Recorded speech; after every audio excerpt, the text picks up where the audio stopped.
Yo, so today we're going to be covering some tips on how to solo carry with Loki, or at least just improve your gameplay overall with him. Just to let you guys know, we're going to be covering a lot of different information here, and I go into more of an in-depth breakdown on some of this information on some of my previous videos. So if you get lost or want to know more about it, please feel free to go check out my other videos. And one more thing I'd like to bring up is I just want to say thank you. We hit 1,000 likes on my last video. My goal for this one is to hopefully hit up to 500 or even 1,000 again. Either way, if you like the video afterwards, please give it a thumbs up because it really helps let me know that you guys want to see more content like this. Alright, so we're breaking this down into 6 different categories. The first one is going to be healing and DPS. Second will be clones and positioning. 3, ults and your lab work. 4, ego checking. 5, bad matchups and replays. And 6, stop giving up. I'm hoping after covering all these, you'll learn something or you'll have some better insight on how to play Loki and just become a better player overall. And please leave me comments down below if I ended up helping you out.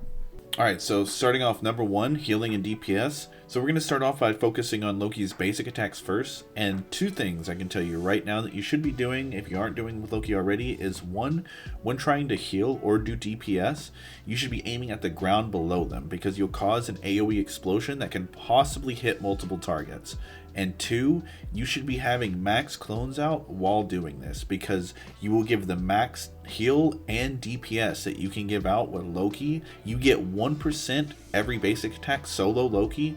If you have clones out, you get 3% every hit with your basic attacks. And if you're hitting multiple people with the AoE explosion, this is why Loki can get his ult so quick versus other strategists. So you really want to try to take advantage of this. Now with all this being said, I'd like to point out, if you have your ult at full charge, you need to avoid DPSing the enemy team unless you're helping your teammates secure a kill. Because you might think you are putting pressure on the enemy team while they're coming out of spawn or just hitting them, and in reality, you are feeding the enemy team healers ults because they are just healing the damage that you're doing. Unless you can get a kill or helping a teammate, I would really recommend avoiding this because you're just going to end up losing a team fight because their healer ults are fully charged and yours are not. So keep that in mind. Now let's talk about regeneration domain. This move is Loki's best tool and in my opinion his true ult because it has so much counterplay, so much utility, and it's just unmatched when it comes to any other healing ult. And which is kind of funny because it actually prevents more damage than it actually heals. And if you want to know more about that, go check out my last video because I really break that down there. And then when you understand how it prevents damage, you can utilize it to turn the tides of a fight. You really can change team fights into your favor. You can counter ult a lot of the stuff that the enemy team's throwing at you. This will help you win games. So you need to make sure that you have good spell discipline when using it and don't just panic use it when someone's pressuring you, because as Loki you have other tools like to teleport and to go invis to get away from that pressure. So key thing here is spell discipline and using it at the right times to turn the tides of a fight. Alright, so moving on to number 2, clones and positioning. So for this one I'm not going to go into too much detail in because I do cover this in a wide range of my other videos. But I will say positioning with Loki is very important. You should always try to keep the enemy team guessing to know where you are. And you should try to stay in awkward spots to where they have to go out of their way and possibly put themselves in bad positions to just get you out of those spots so your team can take advantage of that. That's what your main idea should be with Loki. And also don't be afraid to play up and try to copy an ult that you need because you have a rocket Loki team up instead of a cloak and dagger or something like that. You need to know when to play up, go invis, and steal that ult to turn the tides of a fight. So it's not always about playing back. Now when it comes to clones, the best thing I can tell you is to keep them guessing.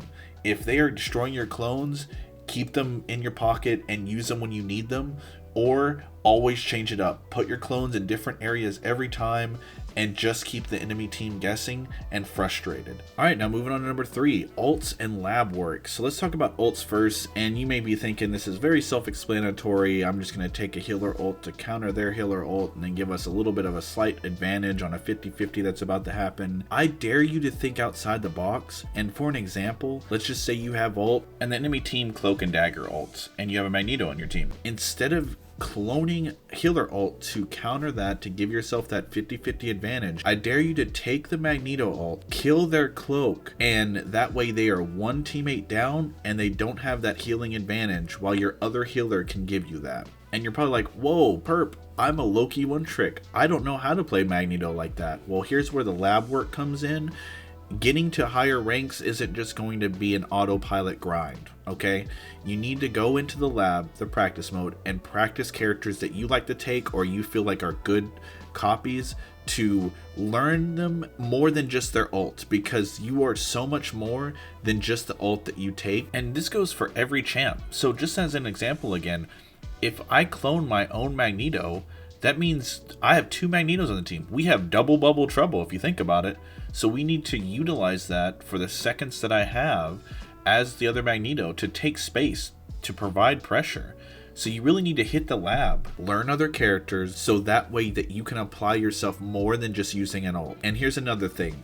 Go into the lab and learn how to use Doctor Strange's portal. You will get so much value out of this, and honestly, this goes just for all players. You should just learn how to do this, because if you just got wiped and your tanks aren't switching to Strange to TP in for the last second or a last push to try to win the game, they are throwing. And you can take this upon yourself to try to win yourself the game. So please, do the lab work, practice some other characters so that way you have knowledge on them.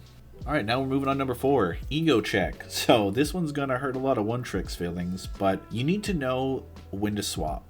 It's okay to swap. Just because you go and play another champ for a couple games because you had a couple bad games doesn't mean people aren't going to be like, wow, that guy's not a Loki main. It's okay. You're going to have games where they're going to pick a Moon Knight, or you're just going to get killed too often, too focused. So you need to know when to check the ego and play other champs. And as Loki, it's one of your strongest suits probably. You have an ult that copies other people. You should have the knowledge on some of the champs that you're taking to apply yourself. And what did we just talk about? Lab work. If you applied the last thing that we talked about, you should be able to play other champs. So as a Loki, you need to communicate with your team and see what your team's lacking and fill that slot. To be honest, you should be one of the first people to do so, because your strong suit is playing other characters. So check the ego and play for the win. Alright, moving on to number 5, bad matches and replays. So unfortunately, you're not going to win them all. And as sad as that is, you still can learn from them. So I would definitely recommend, after a really bad match, if you don't understand why you may have lost that game, watch the replays. See if it was maybe you just in bad positioning, or if your team was in bad positioning, so that way you can relay that to your future teammates to not repeat the same mistakes that maybe you have been a part of. So always just try to learn from your mistakes, watch some replays, winning or losing, and try to apply that to your future matches. Finally, number 6, don't give up.